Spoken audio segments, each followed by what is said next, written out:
Eu estou colando. Boa, acho que começar a gravação. Bom dia, gente. Muito bom ver vocês de novo, né? Hoje vocês estão me vendo duas vezes em diferentes aulas. Oi, Carlos, bom dia. A gente vai começar aqui a nossa aula um pouco diferente, né? Normalmente vocês me veem no núcleo de Química, mas hoje eu vou trazer uma aula aqui no núcleo de Ciências da Natureza. Eu tô vendo aqui meu WhatsApp, tá subindo só uma mensagem da Maria Clara, assim. Daqui a pouco eu vejo. Mas vamos lá. É, do nosso núcleo de Ciências da Natureza, né? Eu acho que vocês já perceberam que na última aula a gente falou um pouquinho sobre energia, né? Hoje a gente vai continuar nesse tema, só que eu vou trazer umas coisinhas mais químicas, mas ainda conversando com aquilo que o Henrique trouxe há umas semanas atrás, muitas semanas atrás. Talvez a gente nem lembre, né? Faz muito tempo, mas eu vou trazer aqui uma revisãozinha, né? Então, antigamente, né, anteriormente em Ciências da Natureza, a gente viu alguns tópicos, né, que o Henrique trouxe para vocês. Primeiro, a gente viu a nossa conta de luz, né, então como ela é estruturada, o número de energia gasta, né, o valor que a gente paga. Vocês fizeram até algumas contas, né, para poder ver a taxa da bandeira vermelha, né? Então, qual a bandeira vermelha na nossa conta de luz, quando a gente está usando a energia provinda das termoelétricas. Então, a bandeira vermelha a gente tem uma taxa adicional a pagar. A gente viu dois tipos de energia, né? A hidrelétrica e as termoelétricas. Então, hidrelétrica a partir de uma energia das águas, né? Então, a água cai numa turbina e vai para uma termoelétrica e vai para uma gera energia elétrica, e temos a termoelétrica através da queima, né? Através das reações de combustão, que a gente já vai ver um pouquinho sobre elas também. Além disso, outro tópico que ele trouxe foi a privatização da Eletrobras e da Petrobras, né? Que ele conversou um pouquinho com vocês sobre essas questões, sobre as vantagens, sobre as desvantagens, quais eram as tendências, né? A influência dos governos nas políticas de privatização das estatais, né? Então a gente conversou um pouquinho sobre isso na nossa última aula de Ciências da Natureza. Fechou? Todo mundo lembrou? Que só para a gente refrescar na memória, né? E aí eu trouxe esse tweet aqui do Neymar, né? Porque para mim ele é genial, porque ele traz diferentes formas de energia para o Neymar poder jogar bem, né? Então aqui, por exemplo, evite respirar muito. Neymar precisa de oxigênio. Oxigênio é uma forma de energia que a gente usa nas células. Então, por exemplo, lá nas nossas plantas, desculpa, Flora, é que eu dou aula para Flora há um tempo, ela já deve estar acostumada. Eu esperava pelo menos que ela estivesse acostumada, né? Quando a gente está precisando de energia, né, precisando de oxigênio, aqui tem um processo de fotossíntese nas plantas. Então vamos lá lembrar da fotossíntese. Uma molécula de dióxido de carbono vai reagir com a água, né, através de aquecimento e luz solar, gerando, isso acontece pelos cloroplastos, né, e a gente gera glicose e oxigênio, que vai gerar energia para as mitocôndrias, né? Então vai gerar energia para as plantinhas. E no nosso processo respiratório também, né? Que a gente vai lembrar do oxigênio como fonte da nossa respiração. Quando a gente está falando de energia elétrica, né? Então o Neymar precisa carregar a JBL para jogar, né? Para tocar a musiquinha assim, porque senão não vai jogar bem. Né? A gente está falando de energia elétrica. Então, energia elétrica a partir das diversos tipos de produções, seja da hidrelétrica, da termoelétrica, são formas de produzir energia elétrica. A água também é uma forma de energia, porque se a gente lembrar das hidrelétricas, né? Então, a água caindo numa turbina, esse processo de energia mecânica também gera energia elétrica, né? Então, nós temos aqui diferentes formas de energia. Aqui eu trouxe um simulador, eu vou abrir ele aqui para a gente dar uma olhadinha. Deixa eu pegar aqui o link para a gente conseguir abrir ele, ó.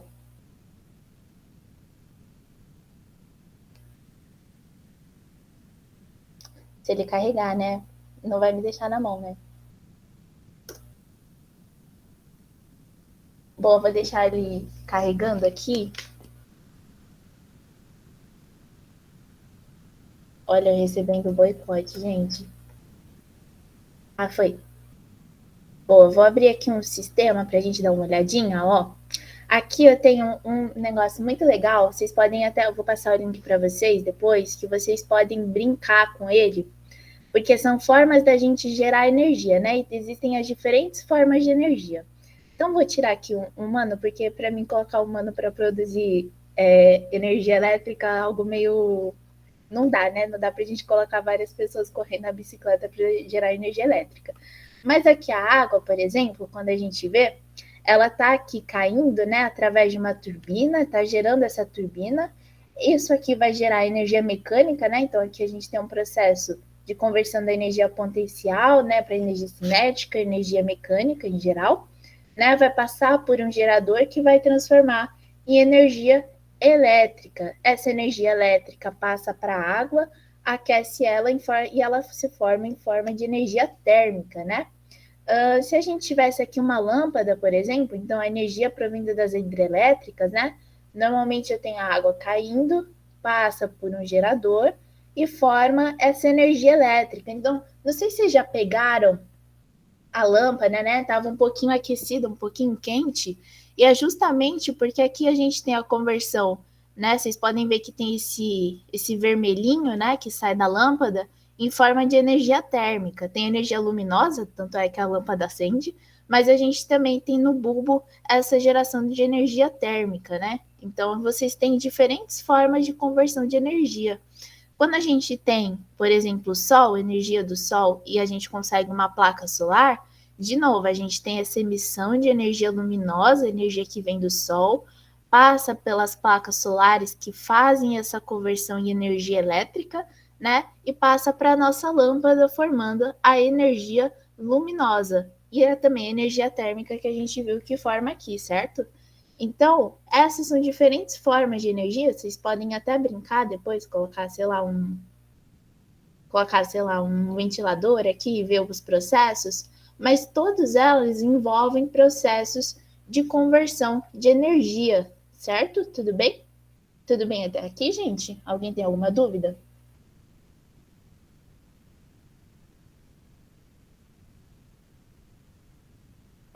Tudo certo? Vocês estão aí? A energia luminosa precisa da térmica? Não necessariamente, mas o mecanismo que a gente tem aqui em uma lâmpada, por exemplo, ele envolve você ter a conversão para energia térmica também, para ela funcionar, né? Mas não necessariamente você tem que converter a energia luminosa em energia térmica. Passo sim, Savão, vou deixar nos slides, beleza? E a gente consegue brincar com essa coisa. E aí vocês conseguem colocar diferentes formas de energia, gente. Dá até para colocar o menininho correndo aqui, mas eu acho meio desumano, então eu vou fechar. Vamos voltar para a apresentação. Karine. Ai, como é que eu vou responder isso séria? Eu tento ser séria, mas olha o que vocês fazem.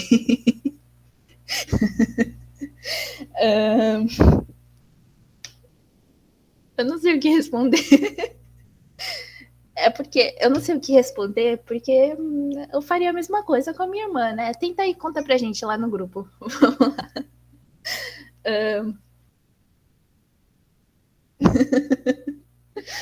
Vamos lá, gente. Agora eu vou ter crise de riso lembrando disso. Deixa eu até printar. Brincadeira. Mas aqui a gente tem diferentes fontes de energia, né, para a gente poder gerar energia elétrica. Então, por exemplo, aqui a gente tem a energia nuclear, que é conhecida através da fissão nuclear. Então, quando nós temos materiais radioativos, né, esses materiais radioativos, eles têm um potencial de geração de energia elétrica, né? Então, devido à alta energia envolvida nesses processos de fissão, a gente é um processo de obter energia, né? Qual é o problema da energia nuclear? É porque aqui a gente ainda não tem plenos conhecimentos de como lidar com a radiação, né? É um processo que envolve muita energia e vários perigos, né? Devido, eu não lembro, não sei se vocês lembram lá do caso de Goiânia, mas enfim, existem vários processos e vários acontecimentos pelo mundo com os problemas radioativos, né? Então, desde lá de Chernobyl, se a gente lembrar das questões radioativas, talvez a gente até veja a radiação um pouco aqui na disciplina de química, não sei se vai dar tempo, mas envolve vários processos, né, que podem gerar energia, mas por outro lado, o lixo provocado pela energia nuclear, os rejeitos, né, dessa energia, ainda é um problema a ser enfrentado para a gente poder fazer esse uso energético, né, nesse sentido de ter uma matriz energética mais diversificada. Existe a energia dos combustíveis fósseis, né? E essa a gente conhece bem, porque a gente está falando lá do petróleo, do carvão, do gás mineral, da queima, né? De compostos de carbono. E a partir disso, a gente tem, através dessas reações de queima, as reações que liberam calor, então a gente consegue converter esse calor em energia elétrica, né? Então, a outra forma de energia.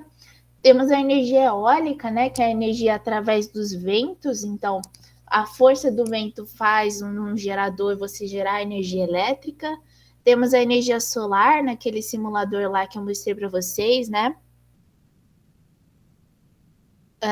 E aí a energia solar é captada por uma placa solares que fazem essa conversão de energia solar em energia elétrica, né? Então é uma das formas da gente ter esse recurso renovável, né?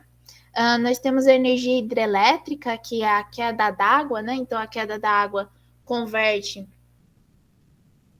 Deixa eu ver o que vocês estão falando. Eles ainda fazem uso da energia nuclear. Sim, nós temos alguns pontos de energia nuclear aqui no Brasil, né? Aqui no Brasil e ao redor do mundo a gente tem algumas fontes que usam da energia nuclear. O problema, como eu disse, são os rejeitos radioativos, né?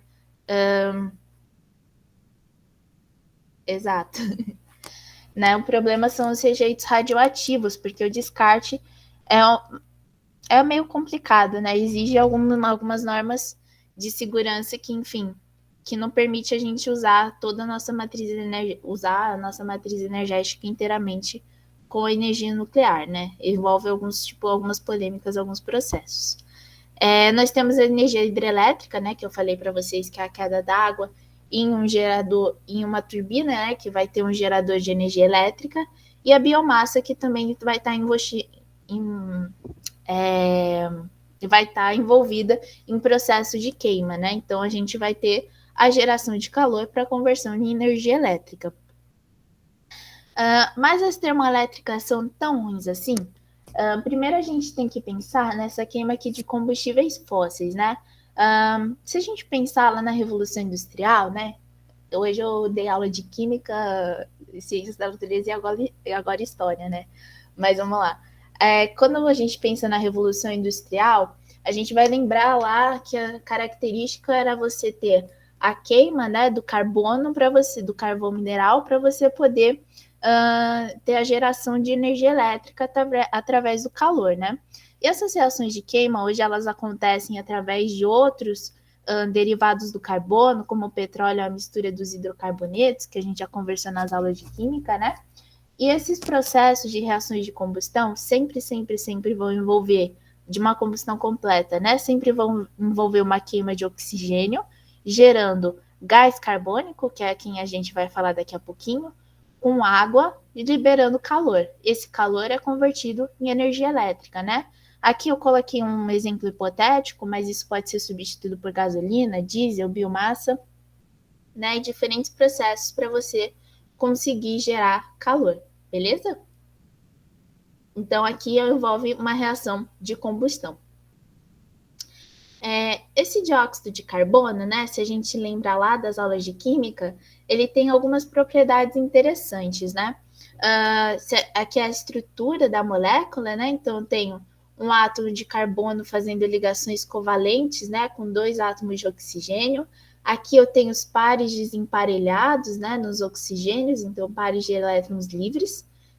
E isso faz com que, se a gente olhar aqui, não sei se vocês lembram da aula de química, mas a gente tem um vetorzinho para cá, né?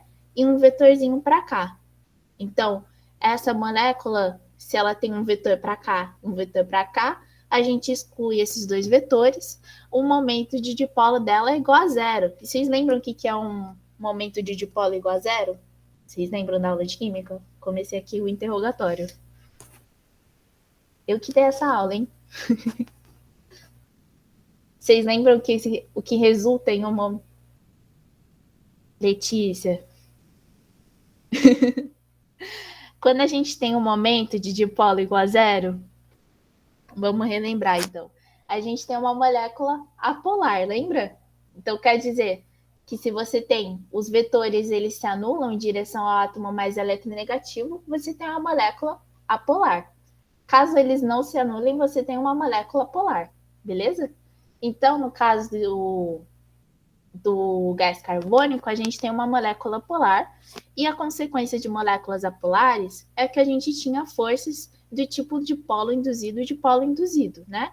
E essas forças têm características de fazer baixas interações intermoleculares. Lembra que essas forças elas são bem fraquinhas, né? Então é muito fácil você romper. E por isso o gás carbônico é um gás, porque um gás ele vai ter as moléculas mais afastadas, né, com as baixas interações intermoleculares. Ele é um gás incolor e inodoro, né, tem aqui o ponto de ebulição. Aqui tem a massa molar dele, que envolve a massa do carbono mais as massas dos dois átomos de oxigênio, né? E aqui vocês já viram o dióxido de carbono não na forma de gás, mas, por exemplo, na forma de gelo seco. O gelo seco é o dióxido de carbono, é um gás carbônico, né? Só que ele está na forma sólida. E a gente tinha uma propriedade legal do gás carbônico, né? Que quando ele passa, ele não passa pela fase líquida, né? Ele vai direto do estado sólido para o estado gasoso, aquele processo de sublimação. Então, vocês já viram o gás carbônico através do gelo seco. Beleza? Até aqui, tudo bem? Alguma dúvida? Boa, gente. Beleza, vamos para o próximo. E aí a gente pode, né, ter diversas interpretações sobre o dióxido de carbono, né? A gente pode pensar nele. Cá, como eles sabem essas coisas? Que tipo de coisas? Não, porque, tipo, eu fico imaginando, vamos supor, você fala do dióxido de carbono. Como que eles pegam, tipo, o dióxido de carbono e transformam nisso? Porque, tipo, tá no ar, não tá? Eu não sei, eu fico imaginando essas coisas. Ah, tipo, vai depender. Sabe a água? É como se fosse os. Você lembra daqueles processos sólido, líquido, gasoso? Né? A água, se você congela ela, por questão de temperatura, você tem o gelo, né? Mas se você ferve a água, ela tá lá no estado líquido, né? Quando ela derrete. Se você ferve, você vai ver que vai sair um vapor, né? Então aquilo ali é vapor de água. Mesma coisa com o dióxido de carbono. Dependendo da temperatura, assim, ele vai estar no estado sólido. É só as questões de mudança de propriedades físicas. Beleza? Fechou, então. E aí a gente pode interpretar esse dióxido de carbono, né, como algo positivo, né? Então a gente pode pensar que o dióxido de carbono, por exemplo, lá que eu mostrei para vocês no processo de energia das plantas, né? Ele está envolvido num processo de fotossíntese. Então, aqui, por exemplo, ele também está envolvido no nosso processo de respiração. Ou a gente pode falar que o gás dióxido de carbono seria, sei lá, um vilão, porque ele contribui para os. Ele é um gás estufa, então ele contribui para o aquecimento global. A gente pode ter essas duas interpretações, né? Mas eu já adianto aqui que a culpa ela não é bem da molécula, né? O gás carbônico é uma cara maneira, uma cara da hora, né? O problema são as altas emissões que as grandes indústrias, que os recursos energéticos, que, enfim, os processos do agronegócio produzem as altas emissões de dióxido de carbono, né? Que fazem essa contribuição para o aquecimento global, né? E aí eu trouxe aqui duas reportagens, né, que falam. Essa aqui ela é muito absurda, eu vou mostrar para vocês, eu vou ter que desenhar. Eu já disse aqui que meus desenhos eles não são as coisas mais belas, né? Mas aqui, deixa eu abrir um gem aqui. Só um minutinho. Só para mostrar para vocês, porque é muito absurdo, gente.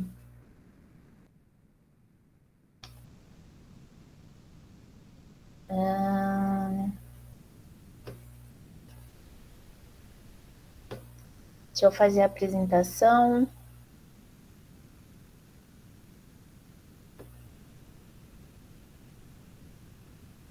Deixa eu ver se abriu aqui. Abriu. Ó, nós temos o processo Deixa eu... Boa, deixa eu colocar só aqui o chat. Nós temos o processo de fotossíntese, né? Então, deixa eu colocar aqui, ó. O processo de fotossíntese vai envolver CO2, né? Reagindo com água. Isso vai formar moléculas de glicose, né? São açúcares. Então, a molécula glicose é uma hexose, C6, H12, O6, né? E vai liberar O2. Aí, das boas aulas de química, vocês vão lembrar que tem que balancear essa equação, né? Então, aqui fica 6 carbonos, 12, 12, 12, 12. Aqui é 6. Aqui é... Não, peraí. Aí, aqui é 6. Ali não é nada. Por que eu fiz isso?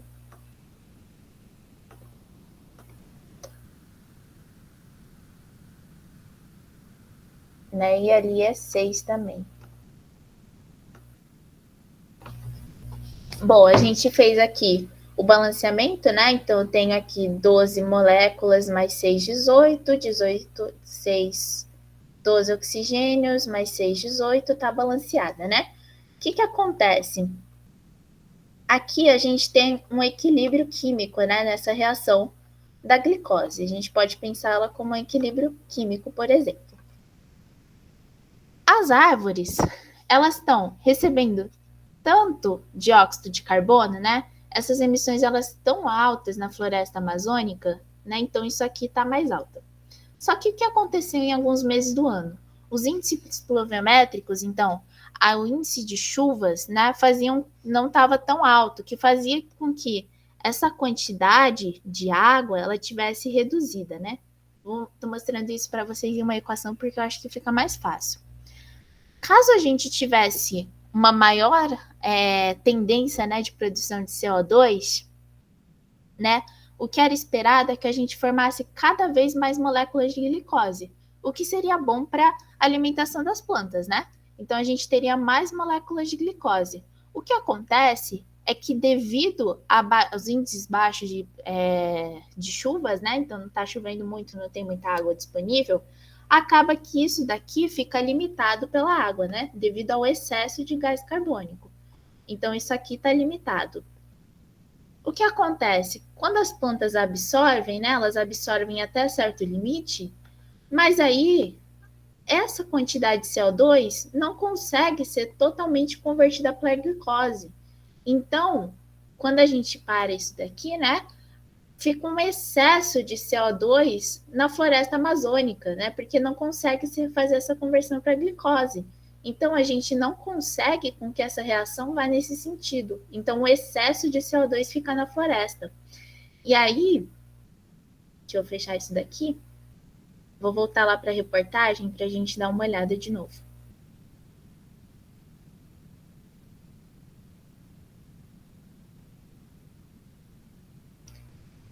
E aí, né, quando a gente viu aquela apresentação, a gente vê que os índices de gás carbônico são tão absurdos, mas tão absurdos, que as florestas, que a gente já tem as árvores, né, emitindo mais gás carbônico do que absorvendo, né, segundo esses estudos aqui que fizeram, né. Aqui outra coisa, que outra notícia, né, fala assim, mudanças climáticas. O outro gás que contribui cada vez mais para o aquecimento global. Então, se já não bastasse dióxido de carbono, a gente tem um outro gás de estufa que contribui para esse aumento de temperatura na Terra, né?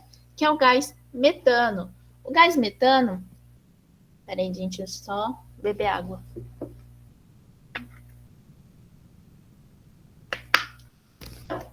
O gás metano, né? Deixa eu olhar meu tempo também. Ele está envolvido, né, em um processo também de aquecimento global, é um dos nossos gases de estufa. O gás metano ele tem essa cara aqui, né? Então ele é essa fórmula molecular, CH4. Se a gente olhar Lembra que todos os hidrocarbonetos, eles são moléculas apolares, né? E, portanto, o momento de polo é zero, então também é uma molécula polar, com baixas interações intermoleculares, por isso ele está na forma de gás, né? Um gás incolor, com baixo ponto de ebulição, a massa molar bem baixa, né? 16 gramas por mol, e ele é emitido principalmente quando a gente está falando do grande quantidade de gado, né? Então, quando a gente está falando no sentido do agronegócio, né, a grande criação de gado, de vacas, a gente tem no processo digestivo dos bois, das vacas, uma emissão grande de. Exato, o fart. Quando as vacas, é literalmente quando elas arrotam, ou enfim, quando saem no formato das fezes devido ao processo digestivo, elas são responsáveis por uma grande emissão de metano. E eu trouxe essa questão, né, além da gente dessa discussão sobre as consequências dos gases estufa, né, porque a gente pode relacionar essas emissões com energia e agronegócio, né? Aqui eu trouxe um gráfico, né, com a quantidade de emissão de CO2, né, e de gases de estufa no Brasil. E a gente pode ver aqui pelo ano de 2019, né, que a gente tem uma grande emissão pelo processo energético, né, então pela queima de combustíveis fósseis para gerar energia. Temos os processos industriais do resíduo, a gente vê que essas quantidades elas até que se mantêm parecidas durante os anos, né? Mas a gente também tem uma grande influência dos gases de estufa presentes no agronegócio, né? E nas políticas de desmatamento e mudança de terra, né? No desmatamento de florestas. Então, os gases de estufa estão envolvidos nesse processo, tanto energético, né? Quando a gente fala em energia, tanto quanto a gente quando a gente está falando de agropecuária, agronegócio, né, em processos de resíduos e processos industriais, né? Trouxe essa questão aqui do Enem, porque ela fala muito sobre essa geração de energia através das vacas, né, através do gado. Então aqui vou ler o enunciado para vocês, né? Então aqui temos uma tirinha que fala assim: colocaram a culpa do aquecimento global nas vacas. E o que faremos? Culparemos as galinhas, né? Então aqui as vacas têm as vacas, né, que são responsáveis pelos processos digestivos e que liberam grande quantidade de metano no aquecimento global, né? Porque como você tem uma tendência de consumo de carne extremamente absurdo e alto, né? Você tem uma grande criação de gado, então a emissão desses gases fica cada vez mais significativa, né?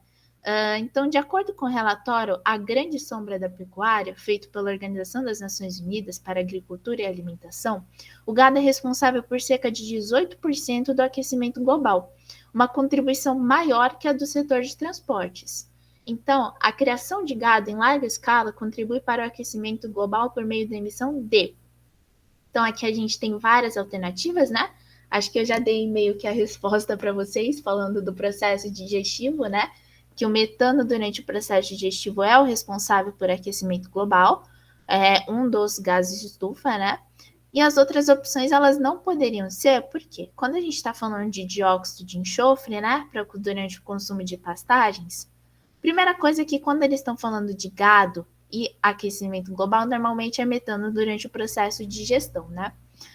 Mas as outras alternativas, elas não poderiam ser, por exemplo, a letra E, porque o dióxido de enxofre normalmente vai estar associado à chuva ácida, né? Então você tem. Como assim, cara? Não entendi o digestivo. Ó. A gente, no nosso organismo, nós temos um processo digestivo que vai liberar algumas substâncias químicas, né? Não sei se vocês já viram lá o ciclo do nitrogênio, né?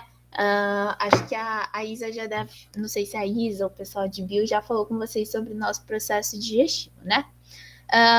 O gado, o boi, a vaca, eles têm um processo digestivo diferenciado.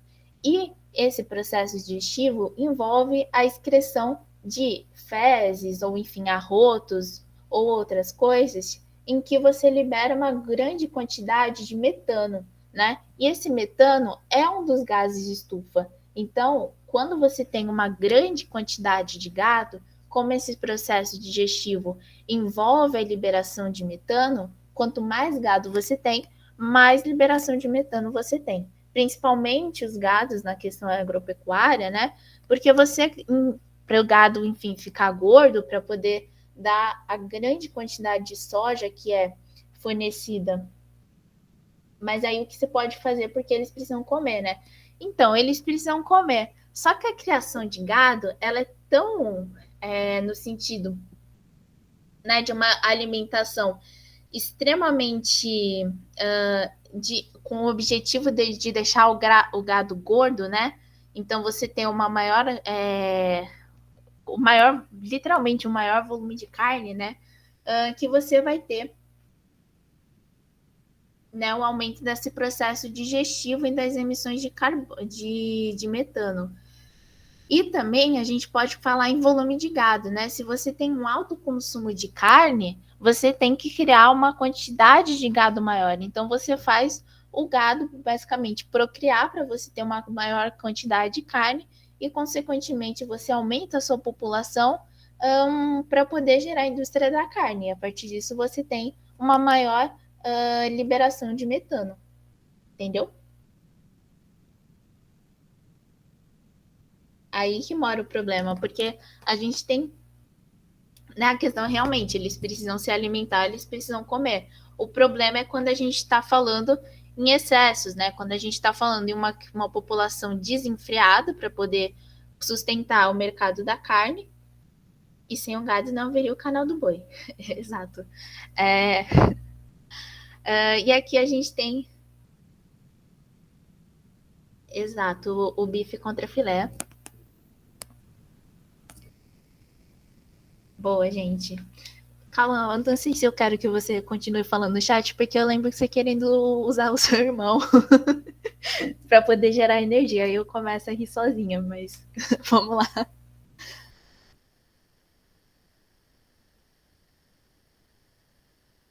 Exato. Quando a gente está falando disso, a gente está falando em excessos, né? Então a gente está. Ele se adapta, né?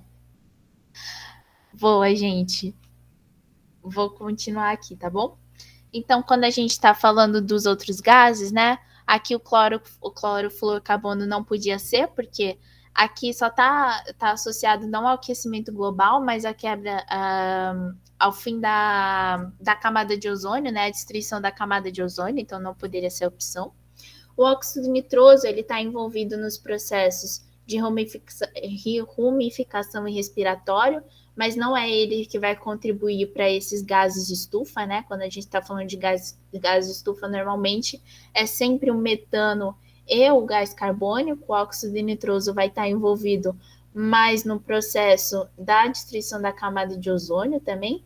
E o dióxido de enxofre normalmente é o protagonista, né, das chuvas ácidas, então não poderia ser essa opção. Então, se o vestibular, sei lá, trouxe para vocês aquecimento global, grande quantidade de gado, você está falando de metano durante o processo de digestão.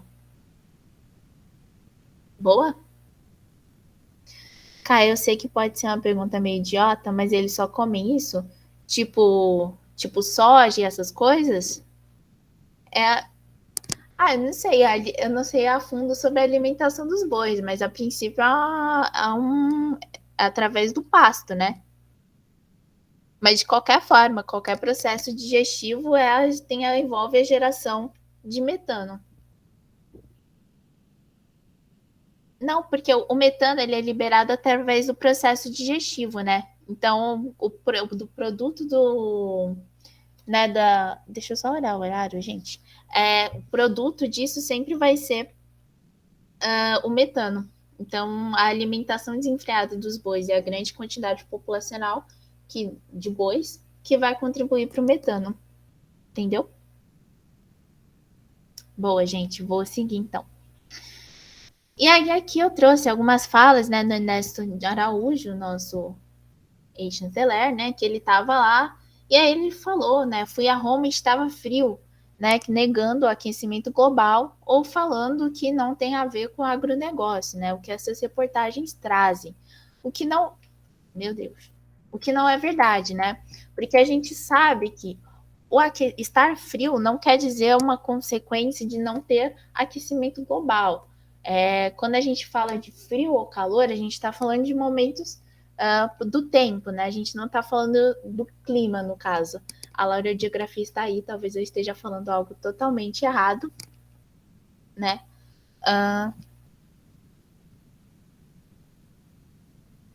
Beleza, lá, ó. Então não estou cometendo aqui gafes. Né? E a gente está falando de tempo, não de clima. Então, o tempo ele vai ser influenciado por condições externas, né? Desde os índices pluviométricos até as condições que a gente tem naquele momento, né? Então, quando a gente nega o aquecimento global em base do clima, não é uma comparação válida, certo? Então, a gente já tem diversas pesquisas que mostram que conforme a gente aumenta a emissão dos gases de estufa, então dióxido de carbono, metano, a gente já aqueceu em 1 grau Celsius, né, o planeta, o que é um problema, porque a gente pensa lá, por exemplo, nas geleiras, né, ou, por exemplo, nos níveis do mar. O que a gente vai promover derretimento, vai ter aumento de enchentes, aumento de nível dos oceanos, a gente vai ter o derretimento das calotas polares, né? Então a gente vai ter evidências do aquecimento global e do aumento da temperatura na Terra. Né? E a gente já viu que a emissão do metano, por exemplo, que contribui para o aquecimento global, também está relacionado às políticas do agronegócio. Né? Aqui eu trouxe um outro gráfico. Esse gráfico é bonitinho também, porque ele é super interativo. Ó. Eu consegui copiar o link.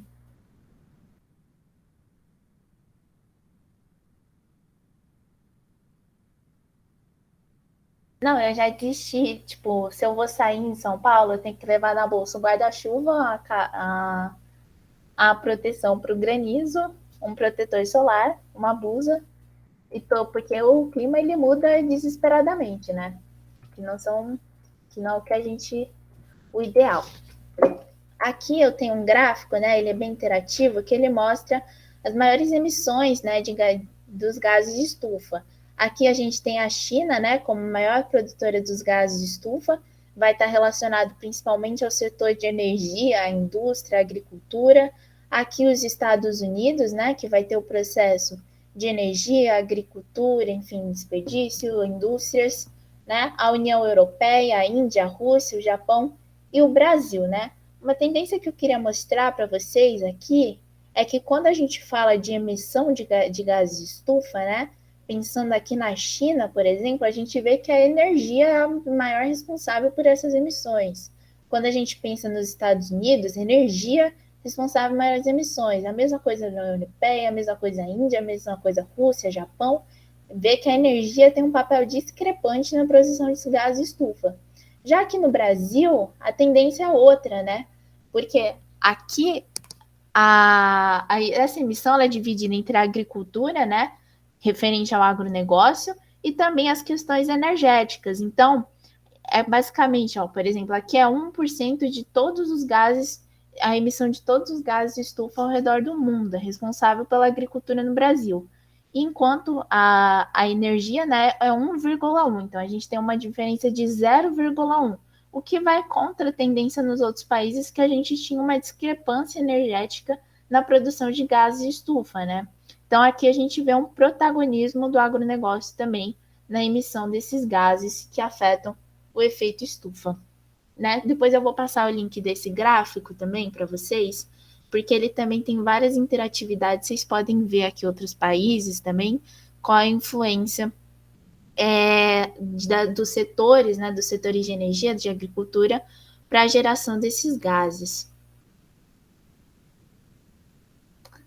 Boa, gente. Para a gente terminar aqui, eu trouxe uma política, né, chamada Green New Deal, e eu trouxe isso porque é uma questão de atualidade, né? Isso começou essas discussões por volta de 2017, mas elas ganharam forças agora com as eleições estadunidenses, né? Porque os governos estadunidenses, por exemplo, do governo Trump, falavam um pouco, né, na questão geopolítica de sair do Acordo de Paris, então negava o aquecimento global e essas questões. Já o governo Biden vem com essa discussão do grande acordo verde, né, do Green New Deal. E essas conversas, elas ficaram bem frequentes, né? E eu resolvi trazer um pouquinho aqui para a gente discutir, né?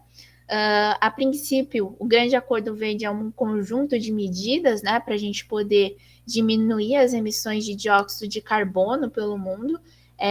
O país central para essa política seria os Estados Unidos, porque, como a gente viu naquele gráfico, é um dos maiores produtores, né, de emissores de gases de estufa pelo mundo, e envolvia várias políticas, né, desde você aumentar a manutenção através de combustíveis renováveis, então renovar a matriz energética para energia através das águas, energia através dos ventos, energias solares, né? Então, poder fazer a renovação dessa matriz, tornar uma matriz diversificada para menor emissão de queimas de compostos que vão gerar o gás carbônico, né? Até um transporte público mais eficiente, porque pensa comigo, aqui em São Paulo, você vê, é bem característico você pegar várias quantidades de carros e trânsito, né, pela cidade. Por quê? Porque eu não sei vocês, mas eu particularmente moro aqui perto da linha vermelha do metrô, né? E para quem pegou a linha vermelha do metrô às 6:30 da manhã ou às 7 da manhã, é tipo uma calamidade, né? É uma questão de sobrevivência. E esse transporte público não ser eficiente, não ser de qualidade, faz com que as pessoas invistam cada vez mais em automóveis individuais, ou seja, nos carros, nas motos.